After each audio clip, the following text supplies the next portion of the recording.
Brasil se tornou referência mundial em incompetência geopolítica. É um caso a ser estudado em todas as universidades de relações internacionais do mundo.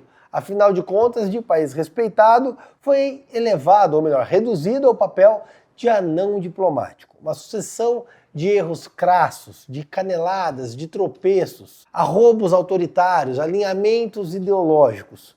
Tudo isso levou o Brasil à ruína diplomática. Quando a gente faz um comparativo entre o cenário geopolítico da América Latina, é bastante simples encontrar o abismo que separa a competência da incompetência.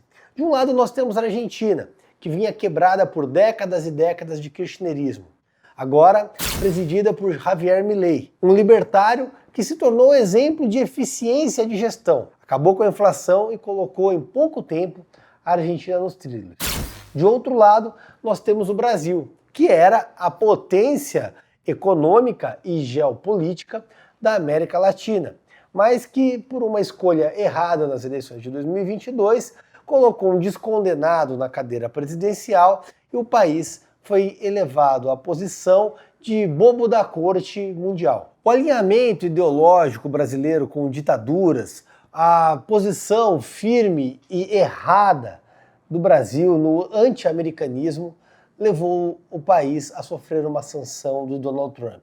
Todos os produtos exportados do Brasil para os Estados Unidos serão sobretaxados em 50%. Isso é uma punhalada mortal na economia brasileira, nos empregos brasileiros, na estabilidade econômica do nosso país. A Argentina escolheu o lado certo e já colhe os frutos. Um acordo firmado por Javier Milei e os Estados Unidos isenta tarifas de 80% das exportações argentinas. O maior mercado do mundo abriu suas portas para os argentinos. Isso não é caridade, não é o Donald Trump fazendo generosidade nenhuma. Isso é credibilidade diplomática, que falta para o nosso país. Milei entendeu que a tensão mundial, a política mundial, essa nova Guerra Fria que se instalou, exige lado. E ele escolheu um lado, o lado certo da história. Isso traz resultados.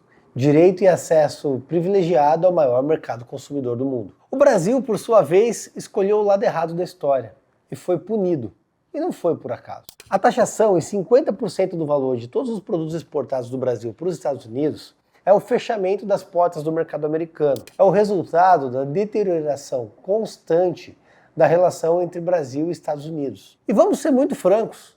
Essa taxação é resultado da política externa do Lula. Se existe um culpado por essa taxação, o nome dele é Luiz Inácio Lula da Silva, um infeliz que tenta capitanear a política externa do Brasil como capitaneia num papo de botequim em qualquer assunto.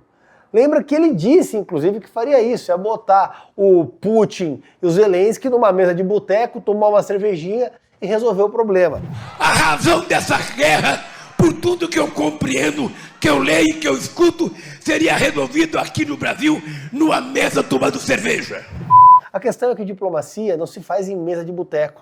A questão é que pinguço de bar não faz política externa. Dá uma olhada no vídeo do Donald Trump. Formula was a formula based on common sense, based on deficits, based on how we've been treated over the years, and based on raw numbers. And we're going to have a couple of more coming out today. Brazil, as an example, has been not good to us, not good at all. And we're going to be releasing a Brazil number, I think, later on this afternoon or tomorrow morning. But they're based on very substantial facts and also past history. You look at the past history, and we haven't had, I'm sure they will be complaining at certain points, but we haven't had complaints. We've been treated very unfairly by both friend and foe. Isso tudo aconteceu porque, infelizmente, o presidente do Brasil resolveu transformar a política externa brasileira em um palanque ideológico. Vale lembrar que, antes mesmo de ser eleito, o Lula chamava o Trump de nazista, fascista. Ele assumiu um lado nas vésperas da eleição norte-americana. Ele assumiu o lado errado. A fala do Lula não foi um deslize, ela foi um ato deliberado de hostilidade diplomática. E não competia ao Lula, enquanto presidente do Brasil, tomar partido na eleição norte-americana. Deveria ficar isento, porque o que importa para o brasileiro é o interesse do nosso país, não a interferência do Lula na eleição dos Estados Unidos.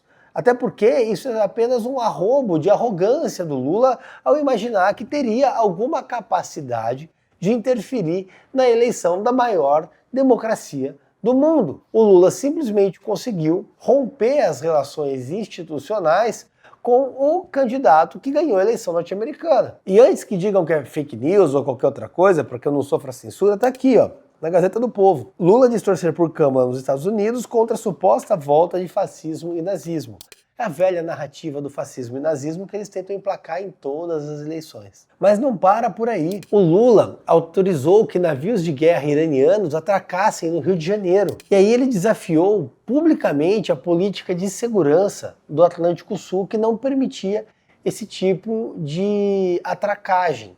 Até porque isso soa como um ato hostil para o mundo ocidental. O pior é que o navio é apenas a ponta do iceberg. O Lula mantém relações próximas e diplomáticas com o Irã, que é acusado de financiar grupos terroristas. A coisa se agrava quando, diante da escalada do narcotráfico internacional, o governo Lula se recusou a classificar as facções como o PCC e Comando Vermelho como grupos terroristas. O crime organizado se estrutura no Brasil como um narco-estado. E o Lula preferiu fechar os olhos e fingir que isso não existe. Não contente com isso, o Lula resolveu atacar a dolarização internacional, atacou o dólar, que figura há décadas como a moeda internacional que baseia o preço e as relações de mercado. Lula resolveu dizer que não existe nenhuma norma, nenhum acordo que coloque o dólar nessa posição e passou a defender uma moeda do BRICS. Essa atitude do Lula minou a confiança do mercado financeiro internacional com o Brasil,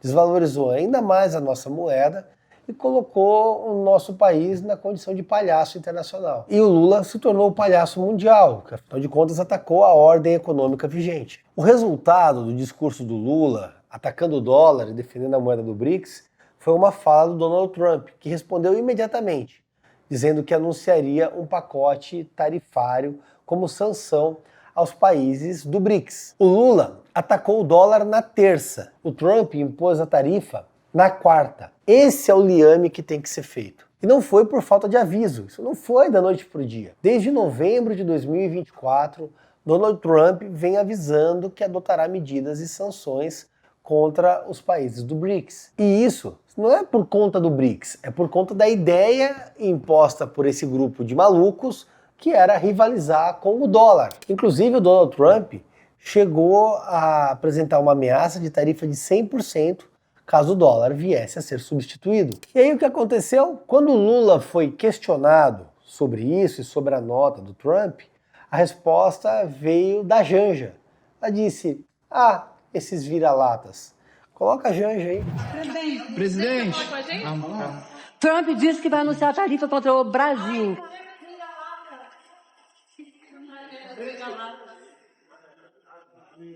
Zerado o placar, a Janja voltou com tudo. Ofendeu jornalistas, ofendeu a política externa, ofendeu Donald Trump, tudo numa única fala. É isso que acontece quando se permite que um louco faça política externa. Aí depois ela disse, não, é só para os bolsonaristas. Uma aula de inteligência diplomática. E aí eu pergunto para você, agora com o Brasil sobretaxado em 50%, cadê os vira-latas da Janja? E aí, para piorar, ao invés do Lula colocar panos quentes na fala da pessoa que ele escolheu como mulher, ele resolveu trucar o líder do país mais poderoso do mundo, ao invés de buscar o diálogo. A resposta do Lula: Brasil responderá ao tarifaço dos Estados Unidos com lei de reciprocidade. É claro, porque com certeza o mercado norte-americano vai ser impactado pelas importações do Brasil. Assim, o Donald Trump deve estar muito preocupado com a reciprocidade imposta pelo Lula.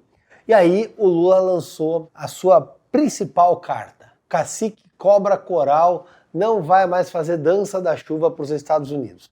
Parece piada, mas está aqui, ó.